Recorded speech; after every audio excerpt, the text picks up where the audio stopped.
¿Qué hay que tener en cuenta cuando uno, por ejemplo, pienso, se levanta a la mañana, tiene la idea de, como no ver tan distante esta relación entre el hogar de uno, que es donde amanecemos todos los días y elegimos un lugar que va a perpetuar en el tiempo, porque la decisión de hacer una casa no es una decisión menor y a veces parece algo muy distante, por lo menos para mí o para el general de las personas que no tiene un contacto o no hizo la carrera de arquitectura. En general, estamos acostumbrados a ver a la arquitectura como una forma, una expresión de forma, y digamos que está permanentemente se exponen todo tipo de formatos nuevos, innovadores, de lo que son las formas, ¿no? La estética. Y eso está muy lejos de lo que esencialmente es una arquitectura humanista. O, digamos, denominarla biologicista es una manera de encuadrarla dentro de la ciencia. ¿Por qué? Porque todo este suceso de creatividad, digamos, hacer arquitectura basado en una supuesta creatividad que, lejos de ser creativa, está dogmatizada por las academias. Por lo tanto, uno ve un mismo formato en cualquier parte del mundo. Un cubo gris, claro, insípido, inoloro, incoloro, como lo denomino yo. Y a diferencia de los seres humanos, que somos todos únicos, diferentes y repetibles. Exacto. Como que hay una contradicción. Exacto. Ahí entre... Hay una tipificación en algo que se dice ser artístico, pero que se lo hace de una manera anárquica y poco científica en cuanto al efecto que produce en el ser humano.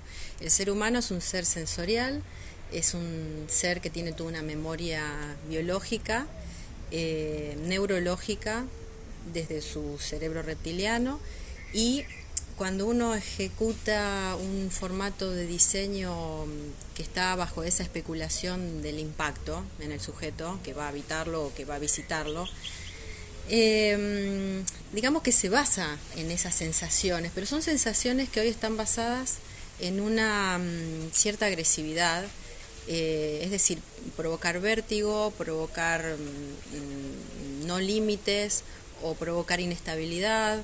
Y la arquitectura ha quedado un poco circunscripta a esos efectos, a diferencia de otras disciplinas que buscan lo placentero, ¿no? Por ejemplo, claro, por ejemplo, los sabores tienen un gran desarrollo en términos de lo que es la hiperpalatabilidad, es decir, el placer de degustar algo.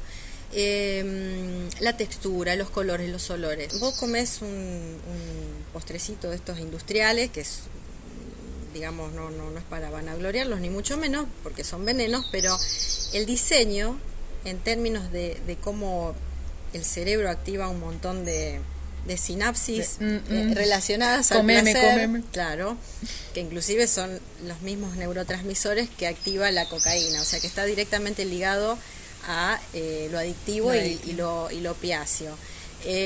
Bueno, en un auto lo mismo. Un auto hay un gran esmero en el confort, en el placer, de cómo sentís, el tapizado, la postura de manejo y demás.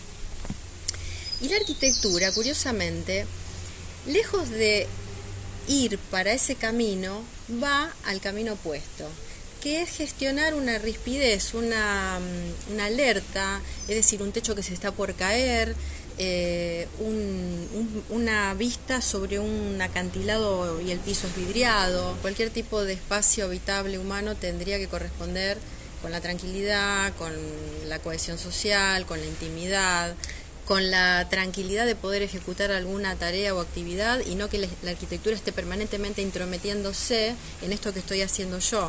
Como una mirada un tanto como a veces fuera de registro corporal. Yo, exacto, cuando estábamos hablando de la temática, leía que lo había alerta actual, porque es hermoso que está en la publicación que vos haces de esto, que después va a estar a continuación explicando a qué nos invitas, que dice que la cualidad de lo viviente está presente tanto en nosotros como en los edificios que podemos crear desde esta misma esencia vital. Sí, bien.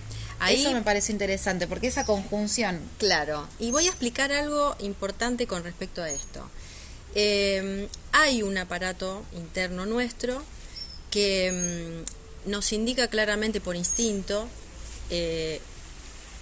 huir de un lugar o de otro por lo sensorial, es decir, yo no puedo evitar dormir acostado porque es la posición por excelencia para poder descansar. No puedo eludir eso, no puedo decir, no, yo opino que voy a dormir sentado o parado. Podría llegar a hacerlo, pero no lo puedo sostener durante mucho tiempo ni durante muchos días. Es decir, claro, yo no hay cosas que biológicamente no puedo negarlas ni omitirlas. Entonces, sí tenemos una gran memoria en términos, digamos, de supervivencia, que han hecho que la arquitectura correspondiera a todos esos patrones de protección, de aislamiento, de cohesión social. Es decir, siempre se ha correspondido en la historia de la humanidad esa arquitectura condescendiente con la cultura, con el clima y con todo lo fisiológico. Y lo hemos hecho sin arquitectos. Básicamente el pueblo, nosotros, o sea, la civilización humana, ha hecho de sus medios ambiente construido y habitable esos espacios que hoy son los lugares más bellos que tenemos para visitar en el planeta. Es decir, hoy son un punto turístico. ¿Por qué? Porque tienen una belleza atemporal y que han sido concretadas desde esa alta intuición y de esa alta conectividad que el ser humano ha sabido tener. ¿Qué sucede? Cuando hoy, en la actualidad existe el campo académico, que es el que entrena a los sujetos, los que quieran hacerlo, los que quieran aprender, a diseñar. Pero ¿qué pasa? Claro, se diseña bajo una lógica un lineamiento que justamente hace una gran ruptura y una gran desconexión de toda esa parte sensorial básica, porque es una sensorialidad del cerebro reptiliano de supervivencia, y desoye todo eso y lo pone ya en una instancia completamente exhibicionista, de impacto visual, de impacto al usuario y demás, cuando lo estoy habitando o cuando lo estoy viendo. Y por otro lado, es decir, el que se va a entrenar a aprender cómo hacer arquitectura se lo desconecta de eso, de esa sensorialidad, y al resto de la población automáticamente se la desadjudica, se la desautoriza a diseñar como lo hizo milenariamente, porque ahora está quien lo sabe hacer. Claro, y de saber tal Entonces, cual. Hay una doble desconexión. Nosotros tenemos una esencia vital de la cual estamos desconectados, tanto los profesionales como seres como humanos, los usuarios. Que pasan un montón, esto es para debate, que lo vamos a ir haciendo a poco, pero es una desconexión generalizada, es decir, las mujeres hoy supuestamente no sabemos parir, no sabemos curarnos, no sabemos alimentarnos, y hay un otro que nos dice cómo hacerlo. Hay muchos profesionales que hoy están interesados en hacer una interpelación a quien los formó. De hecho, mi libro trata de instalar un poco esa crítica a mi propio ADN como arquitecta y qué resultados tendría yo siendo ese sujeto fabricado por la facultad, por el campo académico, ¿no? Esto es un hecho que sucede a nivel mundial. Yo lo he verificado en un montón de escuelas de todos lados. ¿Cuál es la idea de este espacio? Volver a hacer un ejercicio de reconexión para volver a recuperar ese ser arquitecto que todos tenemos por una cuestión de memorias ancestrales, que está dentro de nuestra génesis, está dentro de nuestro ser, y poder volver a hacerlo de una manera a como lo hacíamos en toda la historia de la civilización humana, de cómo hacíamos arquitectura. Y mi idea es volver a recuperar esos parámetros, esos patrones, para poder volver a reproducir una y otra vez ese modo. Y claramente el resultado es un resultado que me es más afín, en el cual yo conecto, en el cual, digamos, me despierta alegría, me despierta una contención, una relación, una relación diferente con quien yo tengo al lado. Tanto sea con quien convivo como con mi vecino, ¿no? Porque doy fe. Todas las acciones que yo tomo son de alguna manera empáticas con mi entorno, con lo que tengo alrededor. Eso es sumamente importante porque esta metodología que tiene la academia es terriblemente rupturista con respecto a lo que me precede y con respecto a lo que sí me preceda, tanto en historia como en contexto. En contexto, es decir, yo me voy a implantar con un edificio o con una construcción o con una reforma y no se hace una lectura de lo que te está rodeando.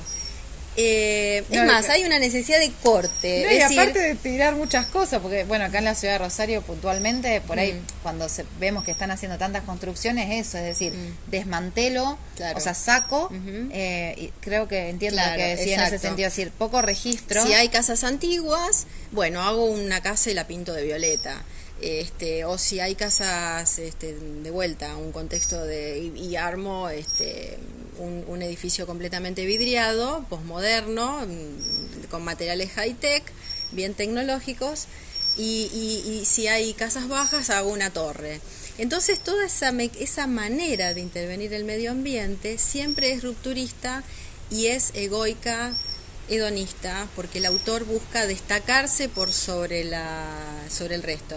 Y eso es una actitud que fundamentalmente tiene que nacer internamente de la persona, de empezar a ver integrativamente. Por eso cuando uno dice arquitecta, y sí, termina siendo mucho más que eso. Creo que soy mucho más, y cualquier persona es mucho más de lo que dicta su profesión. El tema es que la profesión no te tome, no tome por exclusividad tu cerebro, que haga que te cercene la mirada del mundo solamente desde la óptica de la disciplina y pierdas esa mirada compleja, que no por compleja es complicada ni difícil, sino que es integrativa. Una mirada que yo como arquitecta, al momento de hacer arquitectura, hago clima, hago sociología, hago psicología, hago un montón de cosas y tareas, hago, digamos, economía, porque hay evaluaciones que son de viabilidad, y si hay un campo social, hay que ver si es viable también en términos sociales, y si hay un clima, hay que ver si es viable en términos climáticos o en términos de urbanismo, porque si voy a hacer algo que va a desentonar, que va a desencajar, tampoco es viable.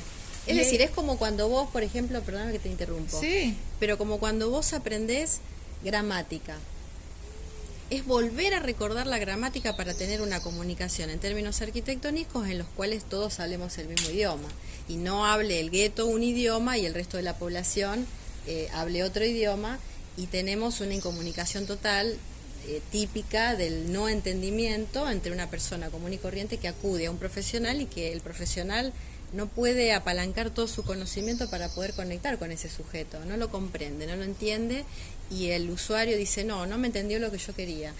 Claramente se sucede por esa desconexión, que es una desconexión desde una construcción subjetiva que se hace en estos recintos académicos, y que es una máquina de producir sujetos que no van a poder ayudar, en su gran mayoría, a dar un servicio al resto de las personas, porque realmente no pueden hablar el idioma en común, lo perdieron.